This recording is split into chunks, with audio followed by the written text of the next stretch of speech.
Allah Ta'ala berfirman, ya ayuhan nabi, wahai nabi, yang dimaksud Nabi Muhammad sallallahu alaihi wasallam, idza talaqtumun nisaa, jika engkau menceraikan istri-istrimu, fatalikuhunna li'iddatihinna, maka talaklah mereka, ceraikanlah mereka pada waktu iddahnya, pada masa mereka bisa menghadapi iddahnya.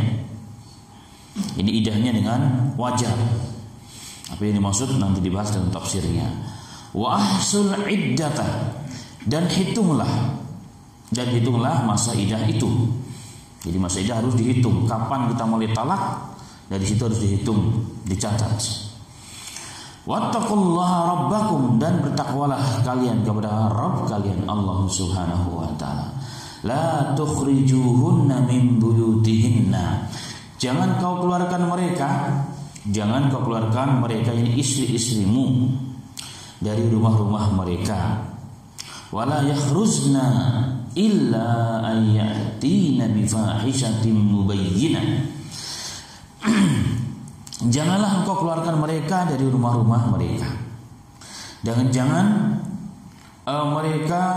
Janganlah kau keluarkan mereka dari rumah-rumah mereka. Janganlah mereka pula keluar kecuali jika mereka melakukan fahisyah. Jika mereka melakukan fahisyah yang terang, yang jelas, perbuatan yang keji, baru mereka dikeluarkan dari rumah. Wa tilka hududullahi, dan itulah batasan-batasan Allah. Wa may yata'adda hududallah, barang siapa yang melampaui batasan-batasan Allah tersebut, faqad zalama nafsah, maka dia telah mendolimi dirinya sendiri. La tadri la'allaha yuhdisu ba'da dzalika amra, karena sesungguhnya engkau tidak tahu bahwa Allah Subhanahu wa taala mungkin barangkali memberikan jalan keluar atau jalan yang terbaru dalam perceraian tersebut. Makanya jangan langsung dikeluarkan dari rumah. Siapa tahu Allah menginginkan islah di antara mereka berdua. Ini makna ayat secara terjemah ayat secara umum. Masuk kepada tafsir. Al-Imam Ibnu Katsir dan ulama-ulama yang lainnya menyikapi firman Allah yang pertama, ya ayyuhan nabiyyu. Mereka mengatakan ini firman Allah Ta'ala adalah sebagai bentuk ta'ziman wa ihtiraman lin nabi. Kalimat ya ayyuhan nabi, wahai nabi, itu ada sebagai bentuk penghormatan dan pengagungan kepada Nabi Muhammad sallallahu alaihi wasallam. Dan kalau kita lihat, memang dalam Al-Qur'an Allah tidak pernah memanggil Nabi kita Muhammad dengan ya Muhammad. Allah menyebutkan nama Muhammad dalam Al-Quran itu umumnya akan digandeng dengan sifat Nabi Muhammad itu sendiri, seperti sifat Nabi Muhammad sebagai seorang Rasul. Itu contoh dalam Al-Quran Allah mengatakan Muhammadur Rasulullah. Muhammad adalah utusan Allah. Alladzina ma'ahu asyidda'u 'alal kufar wa ruhama'u bainahum, di mana mereka adalah orang-orang yang sangat keras pertentangannya dengan orang-orang kafir, tetapi mereka ruhama, saling berkasih sayang sesama mereka. Nah, kita lihat dengan nabi-nabi yang lain, ya Ibrahim, ya Isa, ya Musa, ya Yahya khudil kitaba bil quwwah wa atainahul hukma sawiyya, dipanggil langsung namanya. Tapi ketika memanggil Nabi Muhammad SAW, ya ayuhan nabi, ya ayuhar rasul, ya ayuhal muzammil, orang yang muslimun, ya ayuhal mudassir. Sedangkan kalau Toha, Yasin itu bukan panggilan Nabi Muhammad SAW. Nah, dari sini para ulama tafsir termasuk Al-Imam Ibnu Katsir mengatakan ini diantara bukti penghormatan Allah. Allah saja memanggil nabinya, tidak memanggil nama, tapi memanggil gelarnya. Dan ini ta'liman bihadil ummah, dan ini pelajaran bagi umat Nabi Muhammad sallallahu alaihi wasallam. Maka kita sebagai umatnya Rasul tidak beradab jika memanggil Nabi Muhammad atau ketika bercerita tentang Nabi Muhammad atau ketika mempelajari Nabi Muhammad dengan menyebut namanya saja, ujungnya, sebagaimana kebiasaan orang-orang kita, mad dan seterusnya. Jadi Muhammad menjadi mad. Nah, orang kita suka menyingkat-nyingkat, nama yang panjang disingkat menjadi pendek. Presiden bla bla bla bla disingkat dengan SBY, PS dan seterusnya. Itulah orang kita. Baik, ala kulli hal. Sekali lagi bahwa ya ayuhan nabiyyu ini adalah panggilan kehormatan dari Allah Subhanahu wa taala untuk nabinya yang mukhtar, yang dipilih oleh Allah Subhanahu wa taala, yang merupakan qaidul ummah ilal khair, yang merupakan pemimpin umat manusia kepada kebaikan, wahadiha ilal haq, dan pembawa hidayah kepada yang hak, tasyrifan lahu wa ta'diman. Panggilan itu adalah sebagai bentuk kemuliaan dan penghormatan, tanbihan li ummati wa ta'liman, dan ini peringatan bagi umatnya Rasul kita semuanya, dan inilah ta'liman, inilah ta'lim, pendidikan dan tarbiyah bagi umatnya Nabi Muhammad sallallahu alaihi wasallam. Kalau Allah yang mengutus, Allah yang menciptakan saja memanggil Nabi Muhammad dengan penuh penghormatan. Dan ini cukup bagi Nabi kita Muhammad kemuliaan, kedudukan dia di sisi yang lain. Dari sisi itu pun Nabi Muhammad terangkat derajatnya di atas yang lainnya. Pantas kalau Rasul mengatakan anna sayyidu waladi Bani Adam, aku adalah sayyid, aku adalah penghulu dari keturunan Bani Adam. Dan beliau fi dunya wal akhirah, di dunia ini juga di akhirat. Maka Nabi Muhammad sayyid kita sallallahu alaihi wasallam. Baik. Kemudian Al-Imam Qurtubi dalam tafsirnya, beliau membuat catatan kecil tapi luar biasa. Beliau mengatakan, "Idza aradallahu bi khitabi mu'minin la tafahu bi qawlihi ya ayyuhan nabiy, fa idza kana al-khitab bil lafdh al ma'na jami'an law qala ya ayyuhar rasul." Al-Imam Al-Qurtubi rahmatullahi alaihi dalam kitabnya, dalam tafsirnya, jika Allah memanggil Nabi Muhammad dan juga yang diinginkan adalah umatnya juga, artinya dalam panggilan tersebut syariku fi ummatihi, di dalamnya juga ada untuk umatnya, maka biasanya Allah akan mengatakan ya ayuhan nabi, ya ayuhan nabi katanya. Fa idza kana khitab bil lafdzil ma'na, maaf, jika kebalik, jika Allah ingin memanggil ingin memanggil secara makna jami'an, ingin memanggil makna secara jami'an, secara semuanya, ya yu'ar rasul, yang dimaksud adalah rasul katanya, karena rasul sebagai pembawa umat.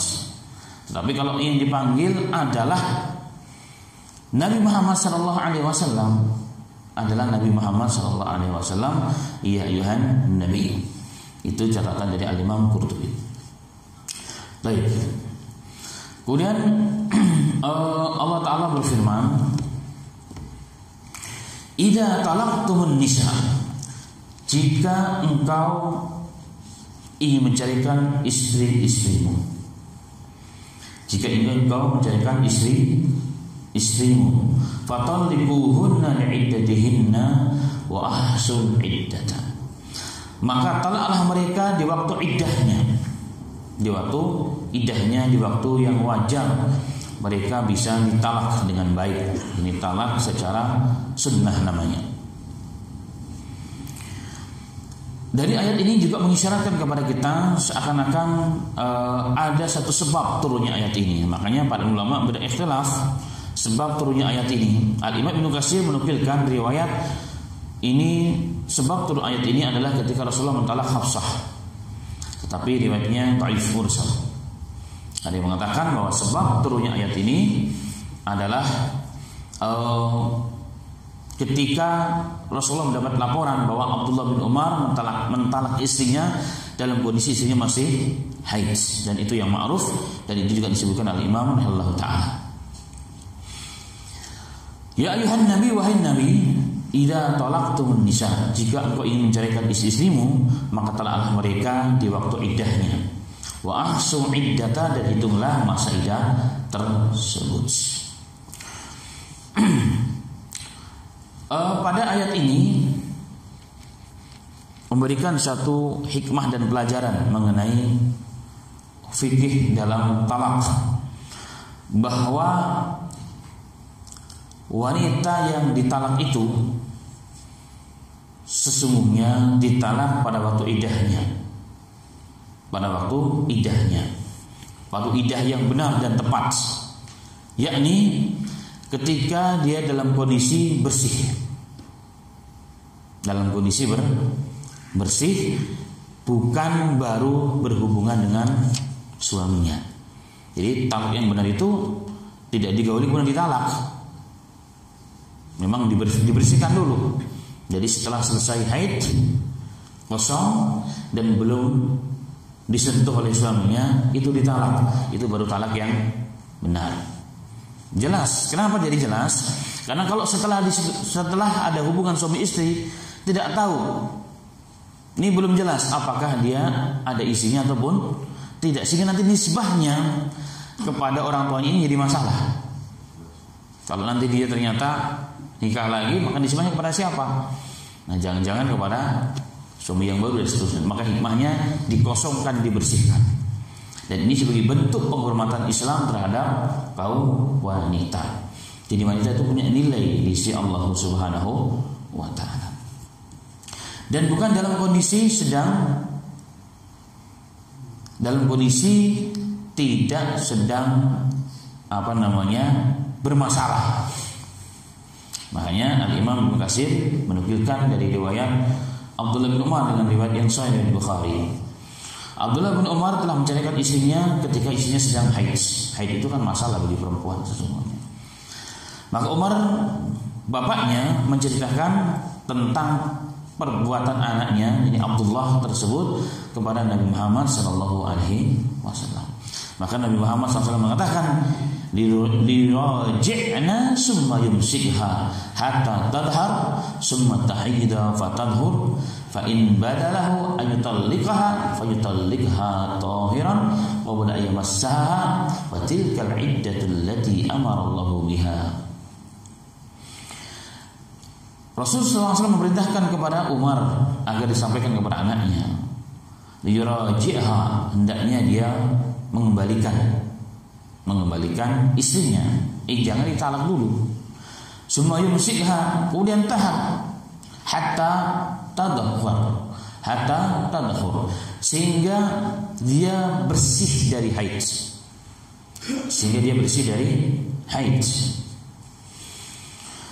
Fa idza bada'a lahu, setelah dia suci, kalau memang mau menceraikan, sudah ceraikan saat itu dalam kondisi suci. Sebelum disentuh oleh suaminya, sebelum berhubungan suami istri. Fatilka iddatul lati amara biha Allah azza wajalla, dan itu adalah iddah yang diperintahkan oleh Allah Subhanahu wa ta'ala. Maka jelas pada hadis ini dan ayat ini, itulah cara seorang muslim menghormati seorang perempuan. Artinya dalam perceraian pun harus dengan cara yang baik. Kita nikah dengan cara yang baik, maka cerai pun melepas dengan cara yang baik. Itu karakter seorang muslim, dan itu diajarkan oleh Allah Subhanahu wa ta'ala. Dan mengenai hadis yang semakna sangat banyak, hadis riwayat Muslim dan lain sebagainya dengan makna yang sama. Maka dari sini sekali lagi, itulah talak yang benar dalam Islam. Jika kita ingin melakukan talak kepada istri, talaklah dalam kondisi dia suci.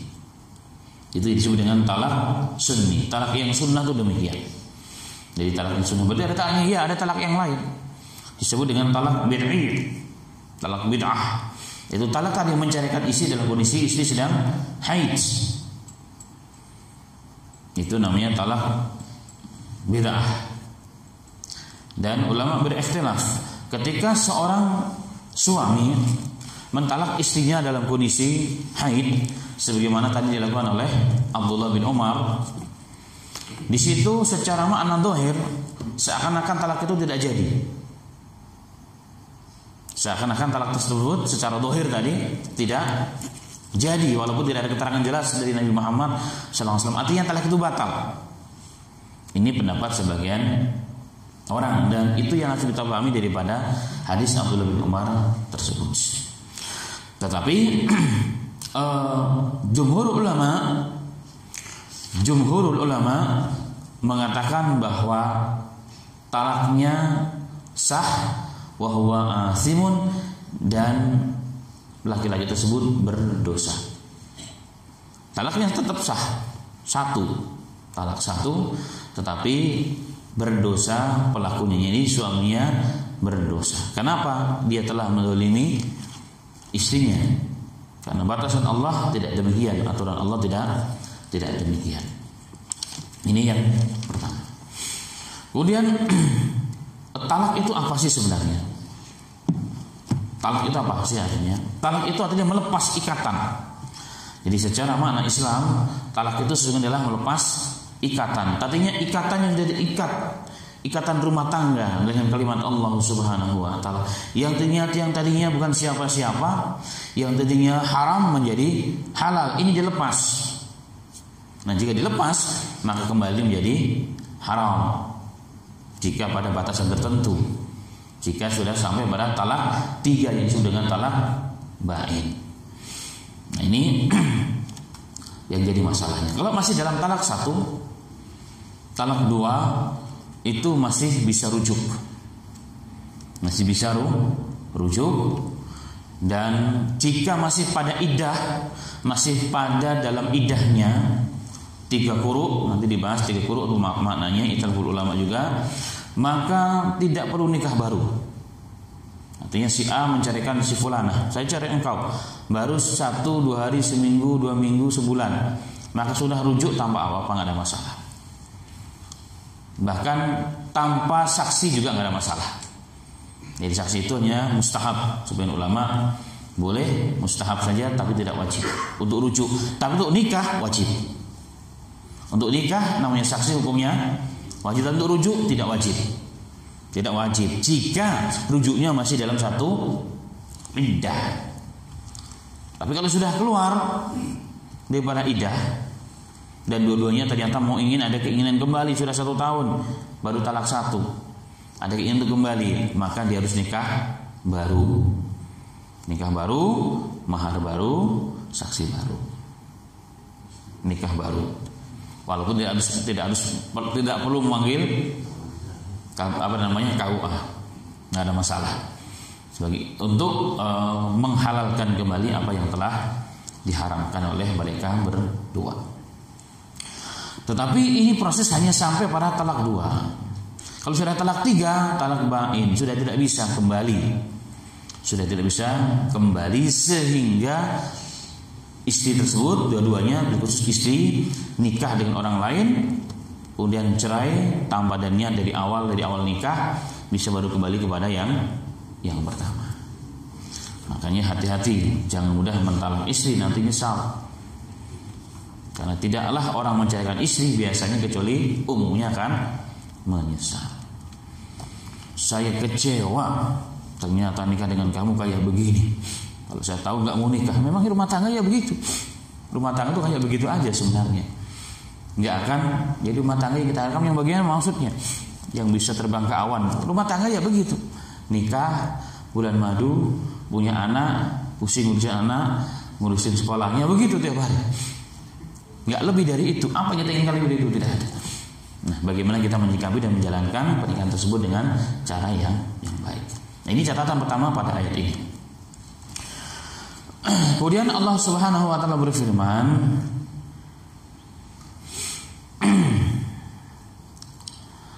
wattaqullaha rabbakum, bertakwalah kalian kepada Rabb kalian Allah Subhanahu wa taala, la tukhrijuhunna min buyutihinna.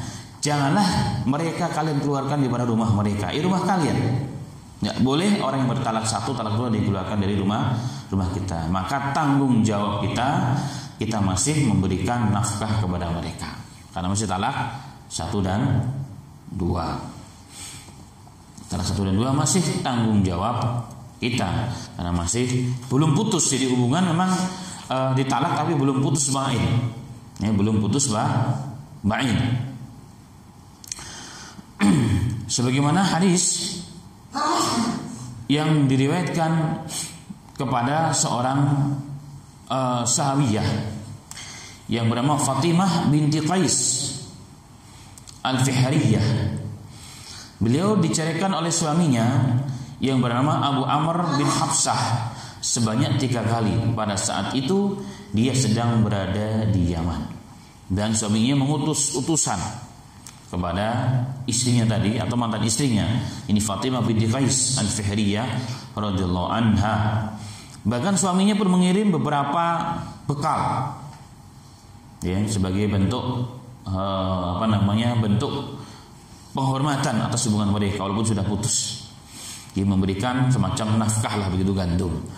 Tapi dianggapnya oleh Fatimah binti Qais ini terlalu dikit. Bekal yang dibawa setelah perceraian ini terlalu dikit. Maka dilaporkanlah hal tersebut oleh wanita tersebut, oleh Fatimah binti Qais kepada Nabi Muhammad Shallallahu Alaihi Wasallam atas kelakuannya. Dan dia merasa bahwa nafkahnya itu sedikit. Maka Rasulullah mengatakan, laisa lagi alaihi nafkah. Kamu tidak berhak mendapatkan nafkah darinya lagi. Wala sukna, tidak juga tempat tinggal. Kenapa? Karena sudah talak 3. Maka dari kemana ini perempuan kalau saya begitu? Dia harus keluar daripada rumah suaminya. Kalau itu memang rumah suaminya ya. Kalau ternyata itu rumah istrinya ya suaminya yang angkat kaki. Dan sekarang banyak juga yang begitu. Gitu. Kenapa? Karena sekarang mereka berdua sudah tidak ada hubungan. Jadi sudah bukan muhrim lagi. Maka mereka harus berpisah rumah. Kemudian Nabi Muhammad SAW memerintahkan kepada perempuan tersebut, Fatimah binti Qais Al-Fihriyah tersebut, untuk tinggal di rumah Ummu Suraik beberapa waktu di sana. Tapi kemudian Nabi Muhammad mengatakan, tilka imra'atun yakshaha ashabi i'tadi 'inda ibni Ummi Maktum fa innahu rajulun a'ma tada'ina siyabaki. Tetapi wahai fulan, wahai Fatimah binti Qais Al-Fihriyah, Ummu Suraik ini wanita yang banyak dilihat oleh para sahabat, sering didatangi oleh para sahabatku. Maka i'tidi inda ibni Ummi Maktum, maka beridahlah engkau, menghabiskan waktu idahmu engkau di rumah Ibnu Ummi Maktum, karena dia orang yang buta sehingga pun dapat melepaskan pakaianmu di sana. Itu kata Rasul Muhammad SAW. Begitu juga dalam riwayat yang lain dengan jelas kalimat tersebut ada tahun fa innahu a'ma la yarah, karena dia buta tidak bisa melihatmu. Kalau yang di rumah Ummi Suraik banyak orang yang datang ke sana, bahaya. Masa idah tidak boleh kamu keluar rumah, enggak boleh dilihat oleh laki-laki yang lain. Nah ini peraturan Islam. Maka yang harus keluar di rumah itu setelah talak 3. Maka laki-laki sudah tidak ada tanggung jawab untuk memberikan nafkah dan juga tempat tinggal. Tapi anaknya tetap masih tanggung jawab bapaknya.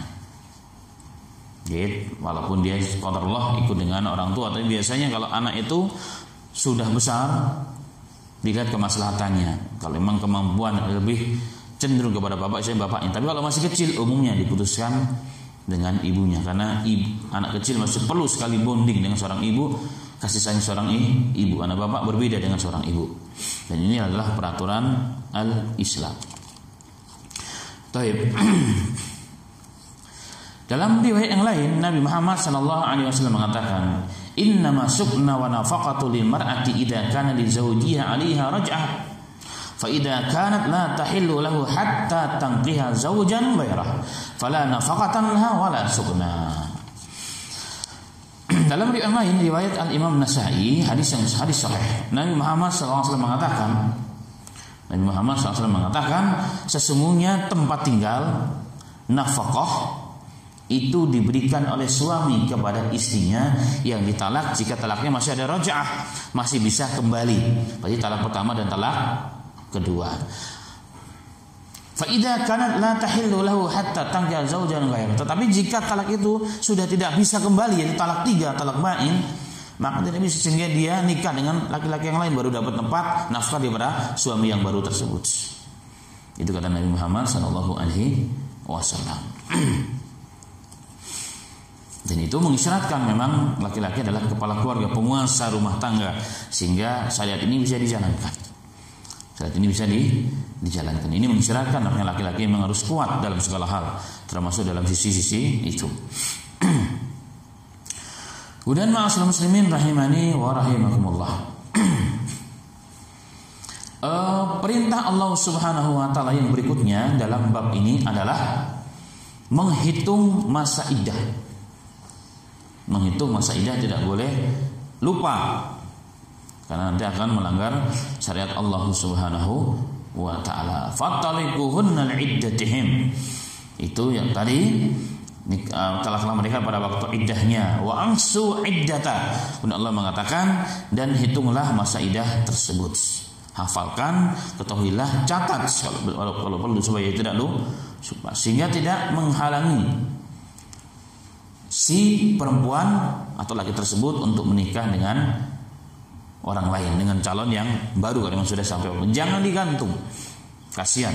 Jadi jangan digantung, karena manusia punya masa depan, hidup cuma sekali, harus dinikmati dengan ketaatan kepada Allah Subhanahu wa taala. Jangan disia-siakan nasib dan umur manusia.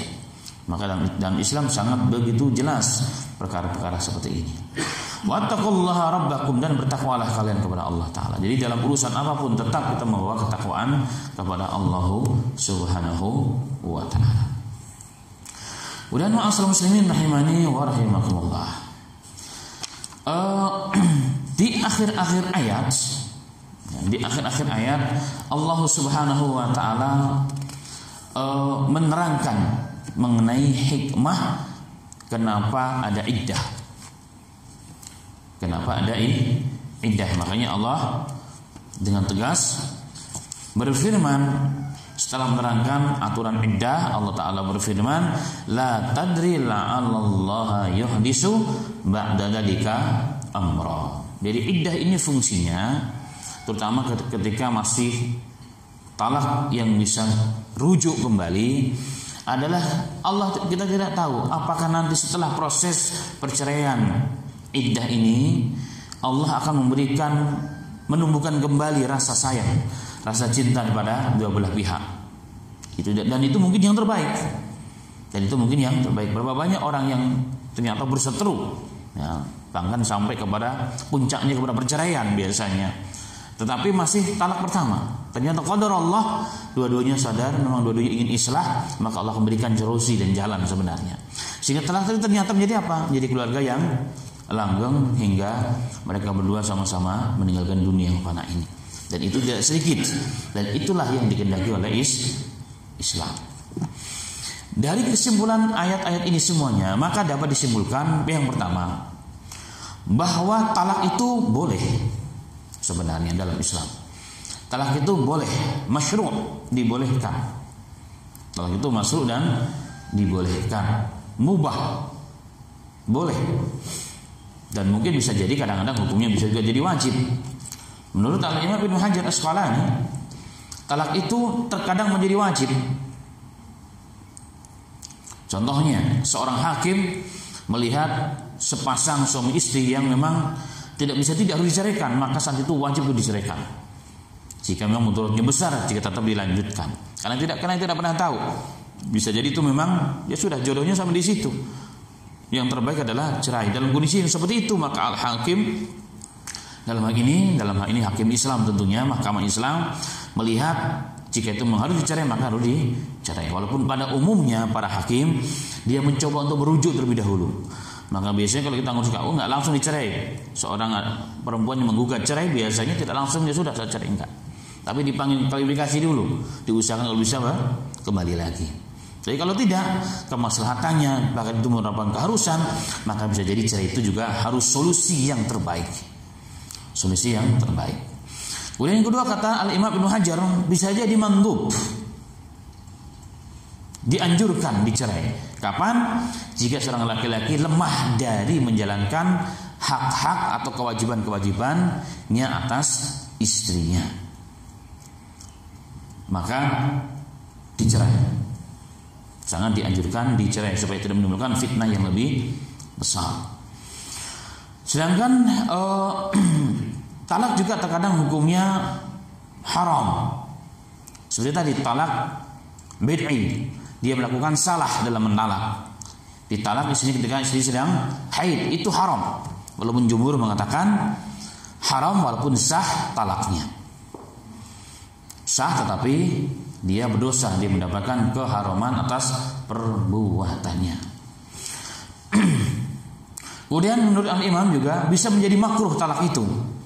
Bi an salimal halu an dalika kullahu. Jadi tidak ada masalah. Tidak ada masalah keluarga, maka mau dicerai, maka ini sangat dibenci. Hal ini sangat dibenci oleh al-Islam. Kemudian bagaimana dengan hadis yang mengatakan inna min abghadhi mubahati indallah azza wa jalla at-talaq. Sesungguhnya perkara yang paling dibenci oleh Allah dari perkara-perkara yang mubah itu adalah talak. Hadis ini masyhur.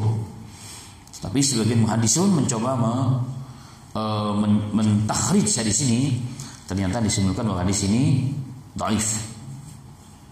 Hadis ini dhaif. Jika makna demikian, talak itu paling dibenci, bahkan talak itu kadang juga menjadi solusi terbaik.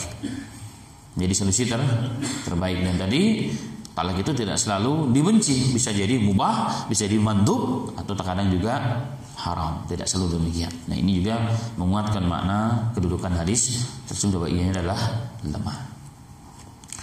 Kemudian ma'asyiral muslimin rahimani wa rahimakumullah.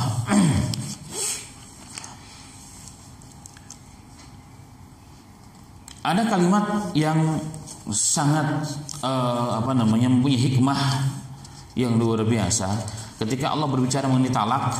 Kemudian di tengah-tengahnya Allah mengatakan wattaqullaha rabbakum. Bertakwalah kalian kepada Rabb kalian yang mengayomi, yang menjaga, yang memelihara kalian dengan penuh nikmat, dan yang telah memberikan nikmat begitu banyak pada rumah tangga kalian. Artinya dalam menghadapi proses perceraian atau masalah keluarga, yang menjadi landasan pertama dan utama adalah ketakwaan kepada Allah Subhanahu wa taala. Artinya apa? Yang kita lakukan mencari takwa. Kalaupun terpaksa cerai itu demi untuk menjaga ketakwaan sama-sama. Bukan semata-mata karena nafsu, semata-mata karena kemarahan yang memuncak pada diri kita. Sehingga apa? Apapun yang akan terjadi kelak, itu kebaikan yang didapatkan oleh Allah diberikan kepada dua pasangan tersebut. Talak karena landasan takwa, kembali dengan landasan takwa, sehingga rumah tangga tersebut menjadi rumah tangga yang baik. Dan ini hikmah mengenai hal tersebut. Kemudian orang yang dalam masa iddah,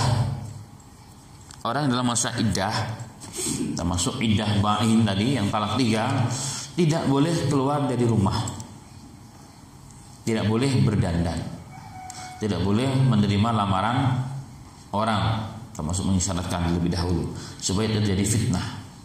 Tidak boleh berdandan. Tapi faktanya malah sekarang kebalik. Sebelum dia cerai dengan suaminya nggak pernah dandan, kita lihat. Tetapi setelah cerai biasanya malah jadi sering ke salon. Jadi sekarang apa gunanya? Ketika ada di sampingnya yang berhak untuk itu, kita berdandan untuknya, cuek. Inilah perempuan masa kini. Tak ada bedanya antara istri kita dengan pembantu kita. Sama-sama asem baunya. Tapi ketika mau keluar, Masya Allah, luar biasa. Pernak-perniknya semua dikeluarkan, kecantikannya ditampakkan. Nah, ditampakkan, subhanallah. Bahkan ketika suaminya mau coba gandeng, nggak mau dia. Sampai sebegitunya. Inilah wanita akhir zaman. Wa'iyadzubillah. Na'udzubillah min dzalik. La haula wala quwwata illa billahil aliyil azim. Ma'asyiral muslimin rahimani wa rahimakumullah. Inilah nasihat pada ayat ini.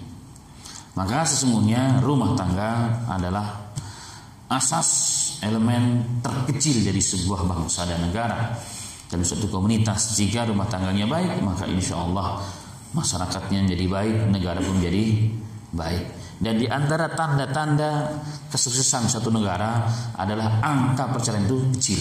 Berarti masalah rumah tangga sangat sedikit, dan itu bisa dijalankan dengan menjalankan aturan al-Islam. Dan itulah ma'asyiral muslimin rahimani wa rahimakumullah. Maka pada ayat ini terdapat pelajaran yang penting bagi kita semuanya, agar kita bisa menjaga diri kita, keluarga kita, istri-istri kita, dan tidak terucap kalimat talak dengan begitu mudah daripada lisan kita bagaimanapun marahnya kita. Makanya dalam beberapa riwayat Al-Imam Syafi'i pernah mengatakan setelah menikah dia berpesan pada istrinya yang baru dinikahi, "Wahai fulanah, sekarang aku dan anti menjadi halal, yang tadinya kita sama-sama haram. Nggak boleh ngapa-ngapa, melihat pun nggak boleh. Sekarang lebih dari itu pun boleh. Tetapi saya seorang manusia, saya orang yang temperamen, yang mudah tersulut api kemarahannya. Tolong kalau saya lagi marah jangan ditimbali marah. Kalau saya sedang marah jangan ditimbali marahku. Karena sifat laki-laki itu umumnya demikian. Laki-laki itu kan pemimpin rumah tangga. Kalau dia suaranya lagi kencang, istri kencang pula, ini bahaya. Begitupun sebaliknya, kalau perempuan lagi kencang kita harus ngalah. Kalau dua-duanya kencang, apa yang terjadi? Besi dengan besi akhirnya bunyi. Akhirnya apa? Keluar kalimat-kalimat yang tidak pas. Itu solusinya memang harus ngalah. Kita ngalah itu bukan karena kita lemah, justru itu karena kita pintar. Nah kadang-kadang kita ini salah. Masa laki-laki ngalah terus? Nggak bisa, saya harus lebih kencang suaranya. Yang terjadi apa? Perceraian. Itu udah pasti. Tidaklah perceraian terjadi, kenapa? Kemarahan pastinya awalnya. Nah itu diantara solusi yang kita sama-sama menjaga.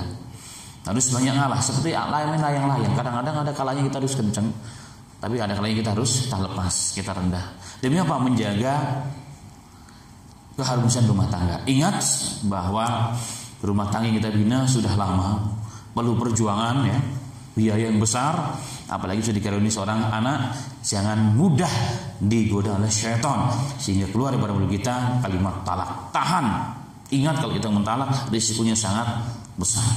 Nah ini banyak orang yang tidak memang, Masya Allah. Karena pernah terjadi, apakah saya pernah ceritakan atau tidak, ini fakta nyata. Ada seorang direktur perusahaan, seorang istri dan suami, dunia memegang perusahaan besar di wilayah Surabaya. Di antaranya pemegang teh sosro waktu itu. Sebelum dapat hidayah, karena dua-duanya bekerja, dua-duanya merasa punya kemampuan ya, bisa menentukan hidup dan nafsunya sendiri dan anak-anaknya, seringlah terjadi benturan-benturan rumah tangga. Yang seorang suami yang merupakan raja di rumahnya kan perlu juga seorang permaisuri sebenarnya. Tapi kalau dua-duanya diraja semua, apa yang terjadi kira-kira? Nah itulah, ini awal titik daripada seringnya terjadi percekcokan rumah tangga. Ketika suami pulang dari pekerjaan, kan maunya datang itu minimal diambilkan minum. Ditanya, bapak capek ya, mau makan apa? Gitu kan. Hati Masya Allah luar biasa. Kecapean yang kita lakukan di luar rumah, capek yang luar biasa, langsung tiba-tiba hilang, redup, menjadi tenang hati itu. Tapi bayangkan Pak, di rumah, di luar, di kantor banyak masalah, karyawan bermasalah, tagihan bermasalah. Sampai di rumah kita minta minum, istri pun nggak ada. Ternyata di mana? Sedang di luar juga. Apa yang terjadi? Gejolak, ombak laut itu akan bergejolak, menjadi tsunami nanti suatu saat itu.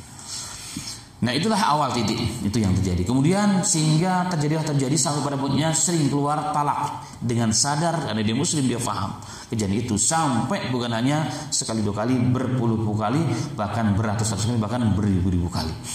Dengan sadar dia ucapan tersebut di zaman jahiliyah. Qadar Allah, setelah beberapa tahun kemudian dapat hidayah semuanya. Kemudian mulailah dia hidup dengan agama. Saat dalam kondisi keharmonisan rumah tangga yang luar biasa, anak-anak pun sudah besar ya, sudah kuliah, hampir selesai, pulang dari umrah, mampirlah ke rumah seorang tokoh agama, kiai lah mungkin kalau di sana, bercerita tentang proses mendapat hidayah dan kehidupan rumah tangga sebelumnya. Begitu terkejutnya kiai setelah mendengar berita bahwa dia telah menarik istrinya beribu-ribu kali dengan sadar di zaman jahiliyah. Apa yang terjadi kemudian? Mau nggak mau harus dipisah. Padahal sudah sama-sama, Masya Allah. Ya, mau nggak mau bapak sudah berzina, kalau nggak bapak melanggar syariat. Karena dalam hadis dikatakan ada 3 hal, main-main atau bercanda itu jadi. Satu di antaranya adalah apa? Talak. Tak bisa dengan saya marah Pak, tapi marah kamu kan sadar kan? Iya. Kecuali marahnya kayak setan, nggak tahu apa-apa, itu nggak jadi. Tapi marah kita sadar, tidaklah terjadi kenapa? Kemarahan. Jadi bagaimana? Ya tidak mau demi Anda tidak melanggar syariat agama Allah harus dipisah. Subhanallah. Begitu suaminya sayang sama istrinya, suami itu carikan calonnya. Jadi kita sambil nangis waktu itu mencarikan calon. Kemudian istrinya tadi, mantan istrinya sudah nggak mau, dibujuk, kemudian mau menikah. Kemudian dikumpulkanlah dengan anak-anaknya. Anak-anaknya marah, bahkan calon bapaknya mau dibunuh oleh anak tersebut. Akhirnya sudah terakhir dia tidak, akhirnya hiduplah begitu seperti itu. Wallahu a'lam bishawab sekarang maksudnya. Nah ini sudah gambaran masalah muslim. Ternyata kejadian ini begitu banyak di masyarakat kita karena kebodohan, kejahilan. Terkadang mereka merasa kan saya talaknya zaman jahiliyah. Itu kan marah dan seterusnya. Ini agama aturan-aturan yang memang banyak dilanggar oleh masyarakat kita. Bagaimana masyarakat kita akan mengeluarkan generasi yang baik, yang rubbani.